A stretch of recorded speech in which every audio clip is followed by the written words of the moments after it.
Hey, what's up? LOL. Okay. So hi guys. It is Raven, and I said a long time ago that I was gonna post a video, and I had recorded a whole like question answer video, and I was all cute. And that one's probably never gonna get uploaded because first the grain is trash.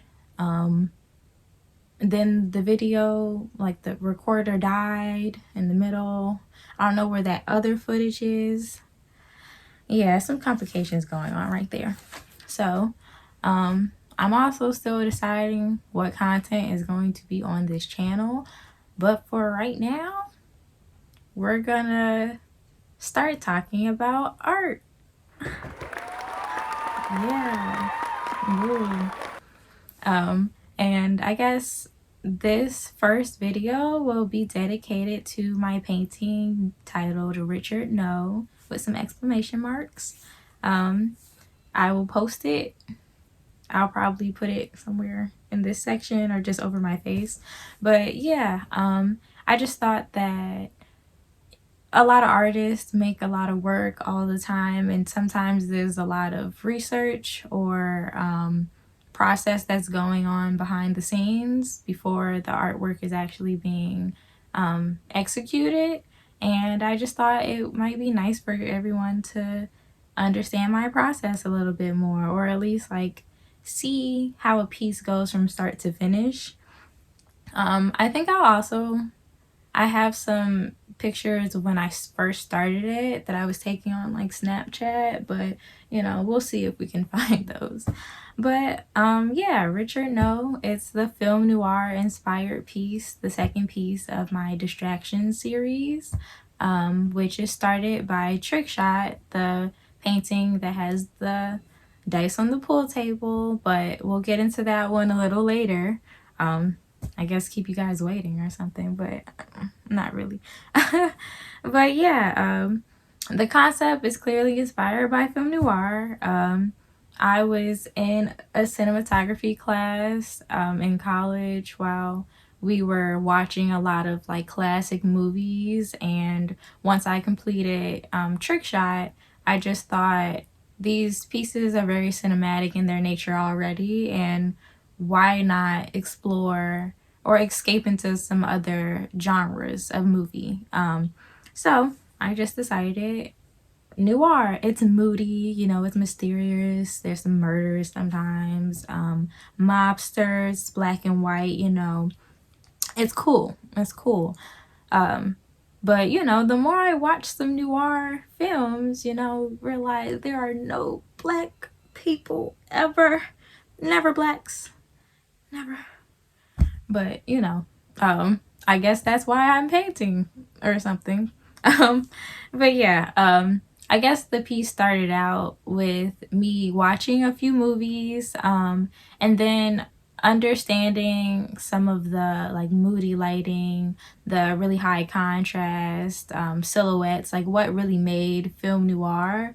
And after I did some research there, I started thinking about how I was going to recreate that in, you know, in a photo, or how it could be as authentic as possible. Of course, like film noir, most of the time, like those movies would be crime movies or detective movies. So they involve like interrogations, like investigation rooms, you know, stuff like that.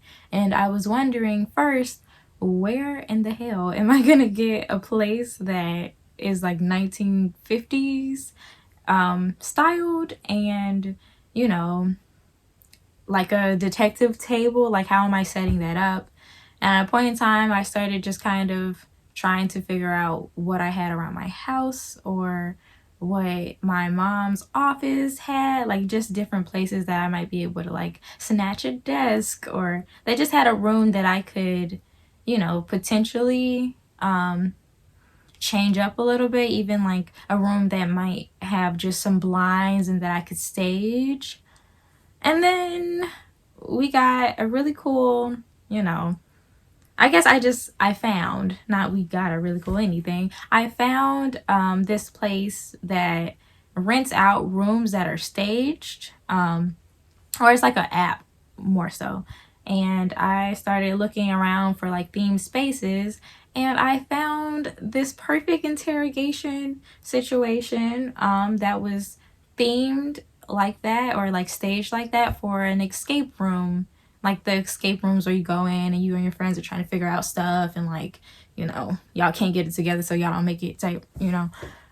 That's pretty much what I used for my setup. So I rented the room, and then it started getting into costuming, because these are kind of like mini movies. And I ended up like, first for my costume, I already had this little like suit, this little blazer suit situation that my mom got me a long time ago for interview purposes, so I could be professional.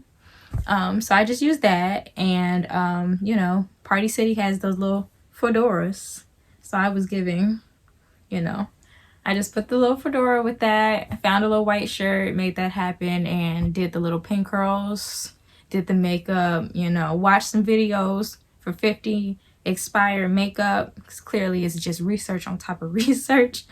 Then after that, I had to dress my friend, my best friend Summer.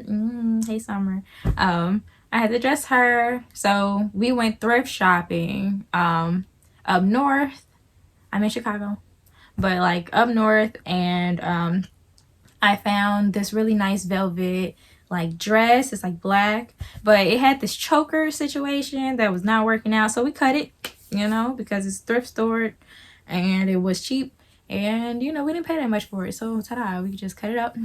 So that she had this like cute v-neck, and we did her pin curls, did the makeup, figured out some shoes, got some pearls, got those gloves, you know, was giving 50s, but 50s glam. And then we dressed my other bestie, Paris, and he was dressed in like a suit, like just an older suit. And I remember my dad had something that we could like borrow that was a little oversized, that he had never really wore, but you know, it worked very well for Paris. So we got that together. I ordered a fake mustaches, even though he has a mustache, but, or maybe I more so had them left over from my other shoot, because, you know, just getting props. And then I ordered some fake pistols, and while I was thrift shopping, I think I found another like glass cigarette bowl, something that had like a really nice glass, and then like a glass that people might drink like whiskey out of or something, and then the fake cigarettes that I always have in my shoots that y'all keep seeing over and over and over again.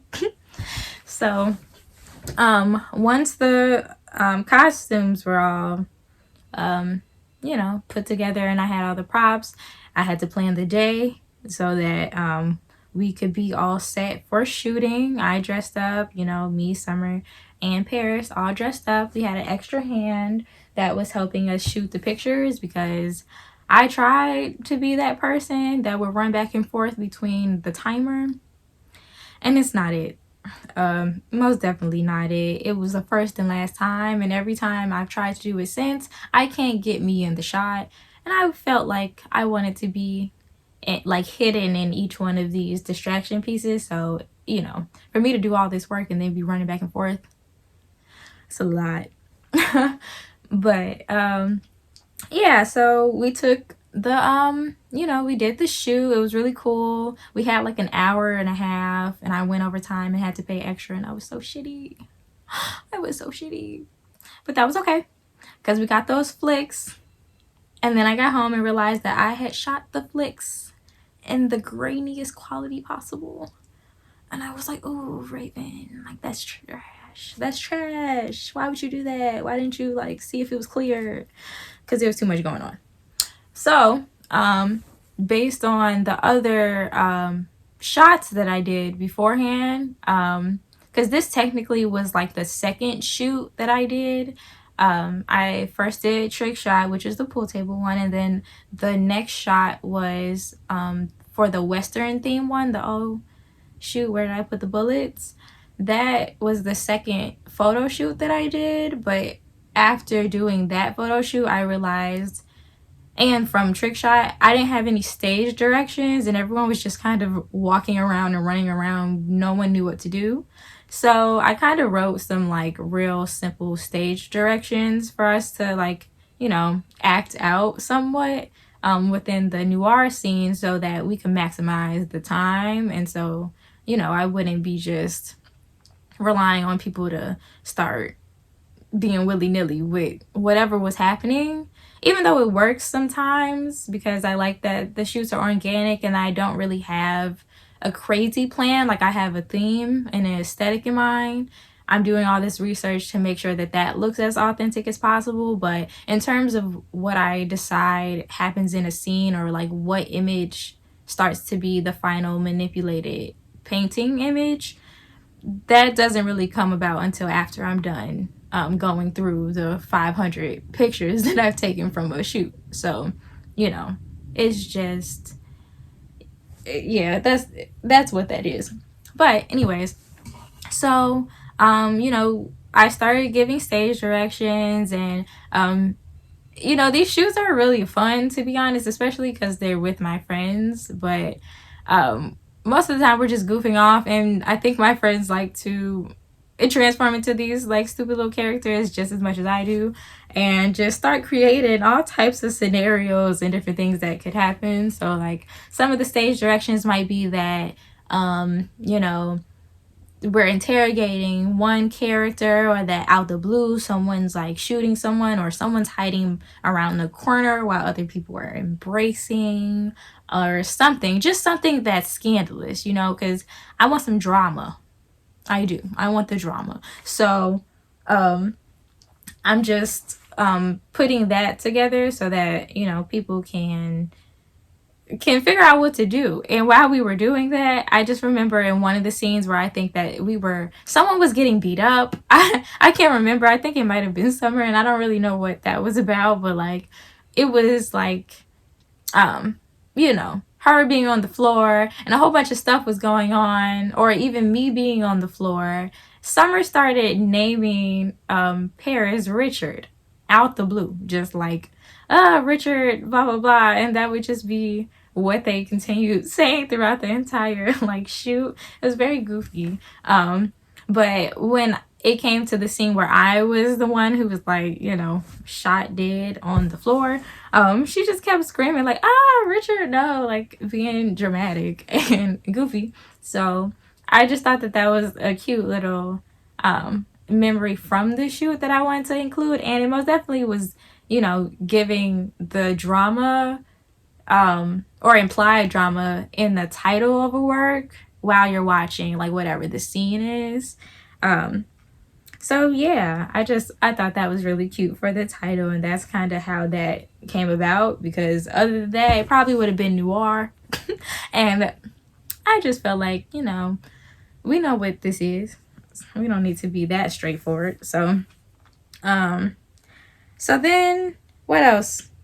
Oh, okay, so the color. We're gonna get into the color. So like this is a film noir like painting, and like I originally planned on painting it in the black and white that film noir is, like the just very neutral black and white grays with high contrast. It was going to be that.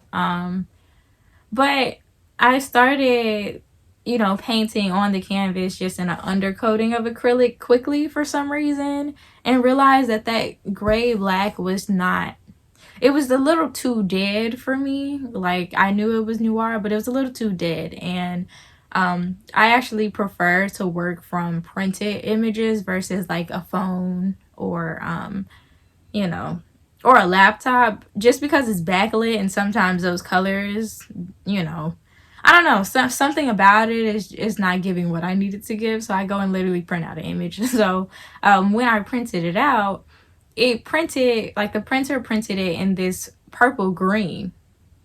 No, like, but it was in black and white. And I was like, purple green. Purple green. I like that. So I ended up painting it like more of this shade of purple and green throughout, and it's still giving noir because the contrast is very high, and it's like the purples are so dark. LOL. The purples are so dark, So they're giving like black anyways most of the time. And it's not like it's a very bright purple. Same with the green. The green's very grayish. It's very almost a little olivey. So it's not, you know, those really high hue colors. They're more just they're muted and they're neutral. So they were working pretty well as my grays and blacks. And I really am happy about how that turned out. Especially like the little pops that I get to add sometimes, like the fact that the cigarette bud is like, you know, red and orange, and then there's small little hints of orange places, but like primarily the entire thing is this purple green. But I just like that, you know, when I'm doing something monochromatic like that, I get to choose what's that little pop of color, because nothing tends to stay just, you know, all blue or all one color other than Limbo. But, you know, I wonder if I'll do a video for Limbo. We'll see.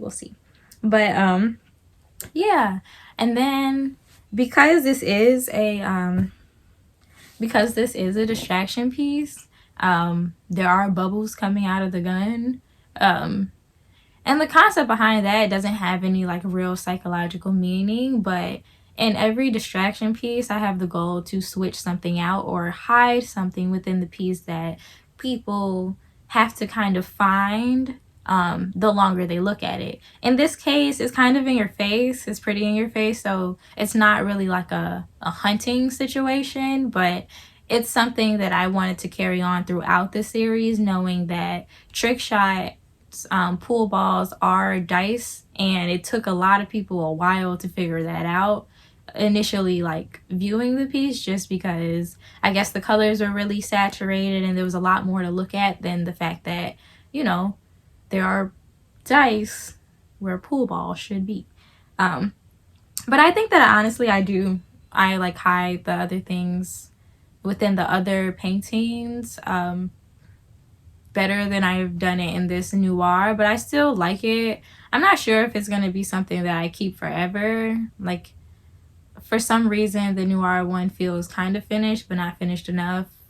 Not like I want to drastically add anything, but almost like maybe bubbles aren't the thing. Maybe it'll be like dandelion, like, you know, the little flowy things that people blow, like, you know. I don't know. I don't really know if the bubbles are what's working for me, but something will be there that's not a bullet, because it's not supposed to be that, you know. But yeah, I feel like I just like sped through that, but maybe not, you know. I'm excited to kind of see how I just keep doing this little series, you know, for each painting. This is the first one, so we'll figure out how to kind of, you know, improve how I continue doing these videos and how I can kind of show more and more of the process, because I do want to do more time lapses and just really show the physical painting versus just screenshots of what I'm doing, or like, you know, even taking some videos of the photo shoots or while I'm in the photo shoots, so that like we're getting some live feed from that. But yeah, I'm happy that you guys have come to watch me talk. Oh, also, I guess like side note, I was experimenting in a material studies class and made a really small version of the film noir piece in egg tempera, but it's not the same image. It looks like this. I don't know if are you getting? It's scratched in different places, and it's like the like most matte surface that I'm really enjoying egg tempera, but I haven't really done it since I was in that class, and I don't really know when I'm gonna do it again, which is a little sad, but we'll figure that out for sure. But this will be on sale at this pop-up that I'll be in on February 11th. It's coming up. It's a collaboration with Chicago French Press, this Black-owned coffee shop and coffee distributor in Chicago. which is pretty exciting. I'll be selling that, a few other pieces, and I have prints now. These are half sizes. They're 1 out of 10. I have one of that. I have one of this. And I have one of this.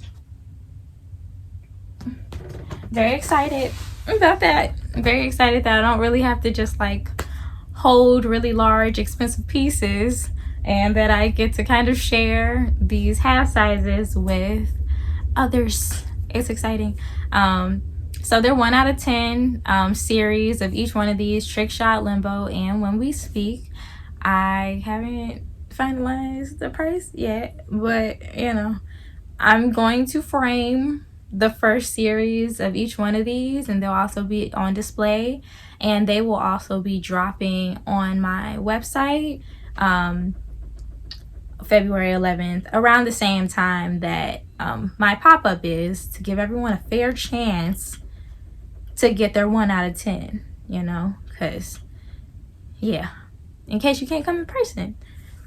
So yeah, and there's also another surprise coming up, to be honest, but I think I'll wait until they show up for me to let y'all know. So yeah, well, thanks for watching my video. Happy Black History Month, because it is February 1st. So, you know, hopefully I can get this video out by today. That's the goal. But yeah, all right, well, thank you, and I hope to see you back on the channel soon when I, you know, post another video. Adios, bye.